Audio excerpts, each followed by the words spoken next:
I was brought up in a Christian family, so we would go to church every Sunday, and from a very young age, like, I knew that Christianity was not what I believed in. And one of the first instances which I remember was I was actually in church and we had to write a song about God, and my song was Jesus and God, Jesus and God. This is it was like a little rap. And I remember the pastor came over to me, he grabbed a piece of paper and he scribbled it out and he said, "No, Jesus is God." And it's from this moment, maybe I was about 7 years old, when I realized that Christianity is not, it's not for me.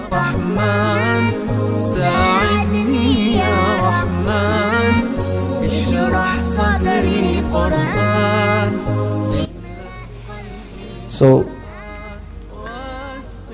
I continued to go to church for many years, you know, because it was the closest thing that I believed in. I always believed in one God. And from the age of about 14 years old, I began to work in like a social club. It was like a working men's type club, you know, for like a lot of the English people would go there to play snooker and things like that. And I actually ended up starting to sing because I wanted to get into singing. I became a jazz singer. So from the age of about 14 onwards, I was actually a professional jazz singer, and I was still going to school. Now, my parents decided that they didn't want me to go to a local school because it was quite a white area, you know, there's a lot of racist people there as well. Plus the education wasn't that good in that area, so they sent me to the other side of Manchester, to Hume. And in this school, it's quite a mixed school. You have people from different backgrounds, you know, a lot of Africans there, a lot of, you know, people from the Caribbean, Asian people, different people. So there's a mixture of different nationalities and cultures and religions. So it was a good thing for me to go there. Now, from like the age of 18, and at this point, like, I was contacted by Sway. You know, he's quite a well-known rapper in London. You know, he used to be quite big, and I did a track with him, you know, where we did a mixture of like jazz and hip hop. So I was actually, you know, I was getting about doing my music, things like that, and it was my dream to be like a jazz, you know, a big jazz singer. This is what I wanted to do, and actually my career was actually doing well. You know, I was getting a lot of gigs. I was singing on cruise ships and singing in different football stadiums and venues, and it's becoming quite good. And this is really what I wanted to do. You know, I was just concentrating on doing this dream. So at the age of 18, a lot of Africans moved into my area. You know, it became quite an African area. A lot of people from West Africa, like Sierra Leone, Nigeria, and I became friends with some Sierra Leone brothers, and they were Muslim by name. You know, they you know, some of their family were Muslim, but they didn't really know much about Islam. But anyway, we began to do business, and eventually I had to travel to Africa, to Sierra Leone. We were selling cars, and I was also getting involved in studying diamonds and learning about diamonds. So this is like the path which I wanted to take, you know, because this is what my friends were doing. And it was good money, you know, it was just, you know, living the life, you know, trying to make as much money as we can, enjoying life, spending it, wasting it all away. You know, this is what we was doing. And my experience in Africa, the first country I went to was actually Senegal, in Dakar in Senegal. And it's over 90% Muslim, yeah, and this was the first time I actually heard the call to prayer, the adhan, you know, calling the Muslims to come and pray, you know, Allahu Akbar, Allahu Akbar, you know, and this sound of the actual adhan, you know, it really made me think, what is this, yeah? And it made me want to know more about Islam, you know, and at the time I was actually stuck because I was only supposed to be in Senegal for maybe 2 or 3 days, and I told the hotel manager, you know, because I was actually stranded there for over 2 weeks and I didn't have any money to pay for the hotel. I told the hotel manager and he said, no problem, come to my house. So the hotel manager took me to his house, and he was a Muslim. I was a bit scared to go to his house at first because, you know, I just thought Muslims are all terrorists and all the things I'd heard were all bad things. But I had no option, you know, I couldn't phone home because my parents didn't even know I was in Africa. Yeah, so, you know, I had to go to his house. I went to his house, and this is where I heard the adhan.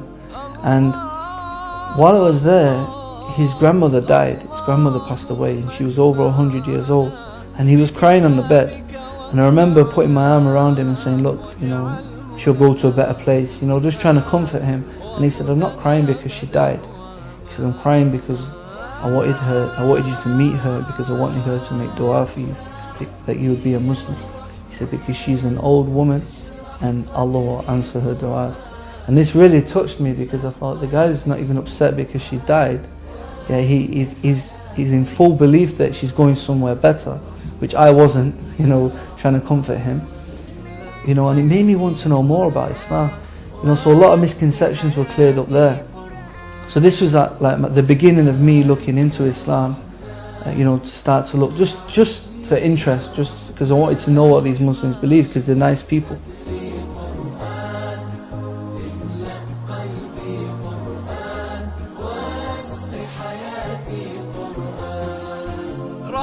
For many years, like my friends, they would go to certain people in Sierra Leone who was dealing with witchcraft.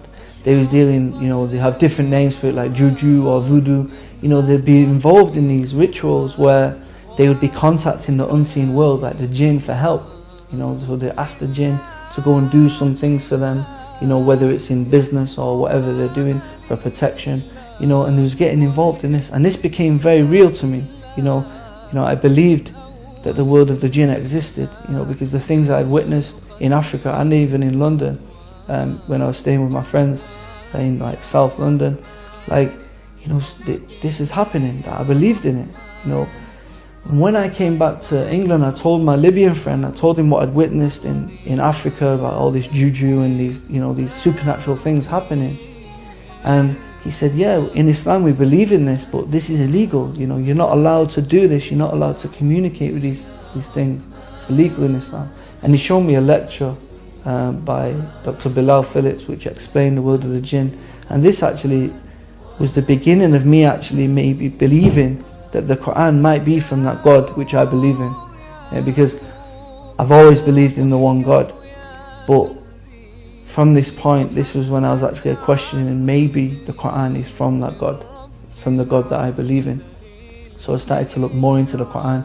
And finally I began to believe in it, you know, start to believe in Islam, start to look into it, and I started to pray in my own way. You know, I fasted the month of Ramadan in my bedroom at home, yeah. And it wasn't until about 6 months to a year later I went to Egypt, Cairo. I went to see a friend of mine in Cairo, and I went to the first mosque, because I'd never been in a mosque before, because I was quite scared of going in mosques. You know, again, I had a lot of misconceptions in all this. I was scared to go in the mosque. And I went to the mosque and I asked my friend, I said, can you teach me how to pray properly? And he said, no. He said, because you're not a Muslim. I said, I am a Muslim, I pray, I fast, you know, I try. He said, no, you have to say the Shahada. You know, and I didn't know what the Shahada was. You know, I said, what's the Shahada? He said, this is a declaration of faith, you know, to declare that there's nothing worthy of worship except Allah and Muhammad, peace be upon him, is the final messenger. So this is when I actually embraced Islam, you know, officially. Back in 2006. Okay, mashallah. Aki, can you now tell us how coming to Islam has changed your life? Since accepting Islam, you know, it wasn't easy, you know, because I was still a singer. I was still doing, you know, things that not good, you know, undesirable things, like, you know, and it's not easy just to give all that up straight away. I mean, many people, that's it, you know, they just give it up and it's out of their life. But for me, I couldn't do it. You know, I wasn't strong enough. My belief wasn't enough just to leave that life straight away. It took a long time for me to, you know, give up my singing. The singing was the hardest thing, you know, and the music, because it was a big love of my life. But eventually, you know, I just stopped singing certain songs, stopped listening to certain music, and eventually I just found that the circles, the brothers who I was with, the friends I was keeping, you know, eventually I just gave these things up. You know, it wasn't so difficult. A big turning point in my life was that during this period of me actually, when I was, beginning to pray and I actually accepted Islam, over this period of time where I was actually transitioning from a non-Muslim, from a Jahiliyyah actually to accepting Islam, I had a court case going on, for over 2 years. It was a very stressful time for me and my family, and but alhamdulillah, I was accused of something and they all went away. The day the court case was about to take place, it all got cancelled. And I always remember, like, I was coming down the court stairs and my dad said, that was the jinn that protected you. Yeah, and my dad's a non-Muslim and he was actually on this belief, for such a long time, because he knew about the world of the jinn and he knew about some of these things. And I said, no, it was Allah.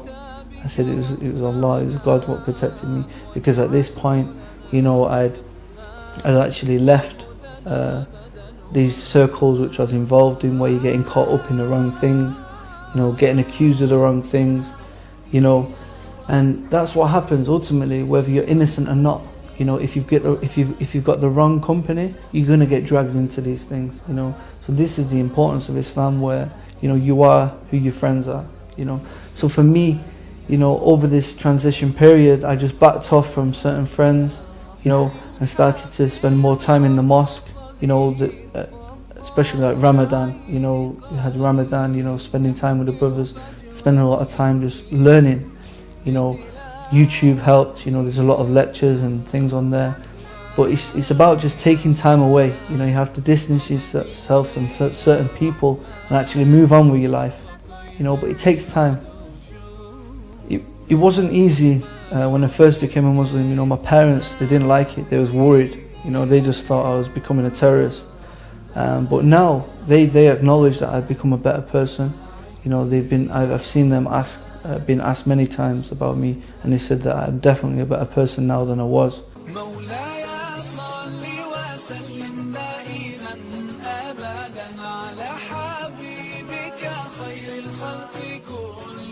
I'm hoping that I'm a better son and a brother than I was before. But I've become more involved in the community by telling people about Islam. Actively involved in dawah, telling people about Islam, doing talks in the universities and different things like this.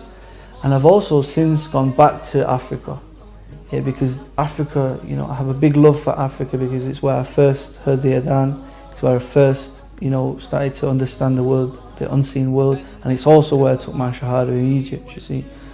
So I decided that I'm going to go back to Africa, and a few years ago I set up my own charity called Volunteers Sierra Leone, where we're actually now responsible for 65 Muslim schools around Sierra Leone. So now this is actually, we're in the process of preparing volunteers to actually go back to Africa and actually help the Muslims and the non-Muslims with education, because education is the key. If you look at the people what was living in my parents' area, what I was telling you about before, with this, where the education is bad. These people, none of them have been to college even, none of them have been to university. They've all, a lot of them no jobs, they don't know much about life, but because my parents sent me to quite a good school on the other side of the city, I got to experience different cultures and understand education is the key.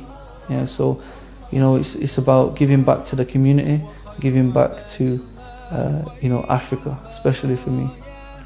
What advice have you got to Muslims and non-Muslims regarding Islam? The advice that I'll give to non-Muslims is just open your heart and sincerely look into the religion of Islam. Read the Quran with an open heart and just see what you think.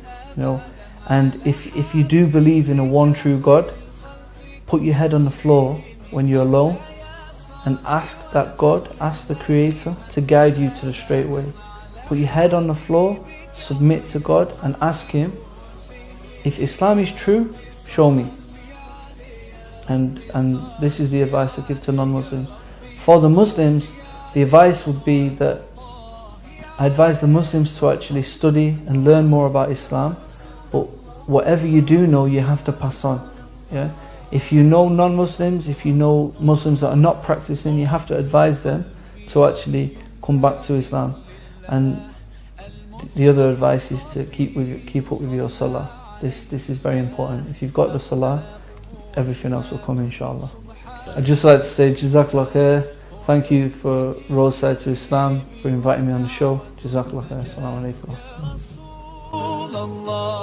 يا حبيب الله فاكتب لنا نلقاه ندعوك يا رباه مولاي صل وسلم دائما أبدا على حبيبك خير الخلق كلهم مولاي صل وسلم دائما أبدا على حبيبك خير الخلق كلهم يا ربي صل عليه يا ربي صل عليه يا ربي صل عليه صلوات الله عليه مولاي صل وسلم دائما أبدا على حبيبك خير الخلق كلهم مولاي صل وسلم دائما أبدا على حبيبك خير الخلق